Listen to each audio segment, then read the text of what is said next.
United States of America today, there is massive injustice in terms of income and wealth inequality, because almost all of that wealth and income is going to the top 1%. And you see these guys making these enormous amounts of money. It's a total and complete joke. But you'll take a company like, I could say, Macy's or many other companies where they put in their friends as the head of the company, and they get whatever they want, because the friends love sitting on the board. So that's a system that we have, and it's a shame, and it's disgraceful. Two different candidates, two different parties, one similar kind of message over the weekend and today, Bernie Sanders and Donald Trump. This is some news polls came out.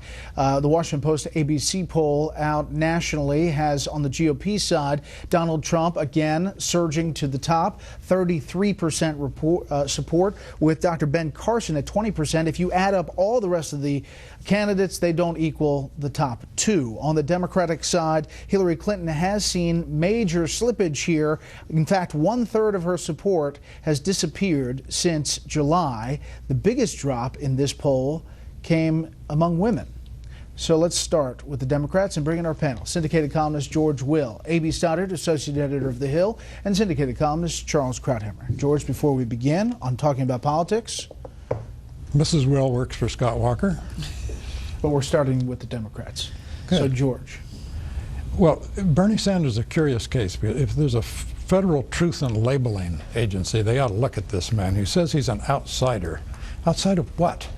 For all but, I think, 16 months since 1981, he's been in elective office. So he's a professional politician. Outside of the Democratic Party, he says, I'm an independent, not a Democrat. He caucuses with the Democrats. He gets his committee assignments from the Democrats. He votes with the Democrats. And he's seeking the nomination of, guess what, the Democratic Party. Then he says he's a socialist. No. Mr. Corbyn in London, that's a socialist. He wants the government to own the commanding heights of the economy. Mr. Sanders is called a socialist because he believes in what everybody votes for every year when they vote for a budget, the entitlement structure of the United States. I don't get the whole outsider shtick he's doing. A.B., he went, as you look at that video, to Liberty University, conservative Liberty University. This is what he said about the founders of our country today. And I would also say that as a nation, the truth is that a nation which in many ways was created, and I'm sorry to have to say this, from way back on racist principles, that's a fact, we have come a long way as a nation. They went on for a long soliloquy there about race relations in the country. What about Bernie Sanders and his ability to one, well, first of all, the speech at Liberty, and two, reach out to the African-American caucus and voter in the Democratic Party? Well, it's so interesting because when he started, I think he wanted to make a case and build a movement and be a part of the debate, shift the nominee towards his thinking and his priorities. He's somewhat astounded by his rapid rise, his enormous crowds, his energy, his lack of super PAC support, the fact that his engine just keeps on building and going.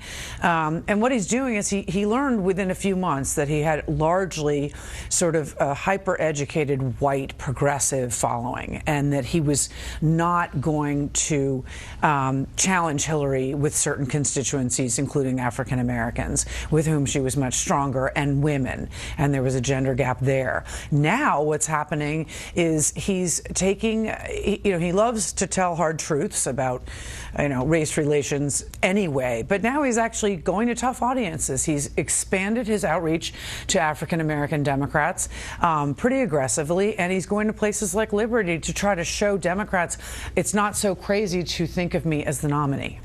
Hillary Clinton, 1/3 of her support gone since July, Charles, and a big drop in women. If I could say a word first about Sanders, I agree that it's good for Sanders to go out to address racial issues, since he's never been identified with it and because his audiences are lily white. But you don't cure that by going to Liberty University. If you want to reach out to African Americans, you go to black churches, you go to a lot of other places. That isn't exactly the right place to go. And I think the reason he's rising is because he isn't an outsider in the sense that he's a non-politician. But he's been completely insignificant. He's been in the Senate. Has anybody ever mentioned him until now? Has he achieved anything? Has he passed a bill? Has he made a speech in a quarter century?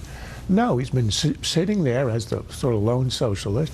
But what he's doing now is he's criticizing this idea of inequality. Is a great idea if you're the opposing party. His party, the Democrats, Obama, has been in office for 7 years. They own the economy. The idea that you're running against inequality, the white middle class, the whole middle class is being held back. Nobody is advancing. It's all stacked against you. Well, they've had the power for 7 years and done nothing. So only a man who's been inconsequential out there hiding in the back of the benches is a man who can make that case. Hillary tries to, but it sounds hollow. Well, let me just play Hillary Clinton today talking about her position in the polls. I don't have any issue whatsoever in having a really good, strong contest for the Democratic nomination, and he's doing a great job. I'm not one of those who ever thought that this was going to be a straight shot. I've been in and around enough campaigns to know that there's an ebb and flow. Polls go up and down. Ebb and flow. You know, sometimes when you see another politician, you say to yourself, what would Trump say if they were in that position? Would they say, I never expected to go up and down? He'd be hurling insults and saying, of course I'm going to win, et cetera, et cetera. Look, if it's the authenticity problem. She doesn't mean a word of that. You know she doesn't.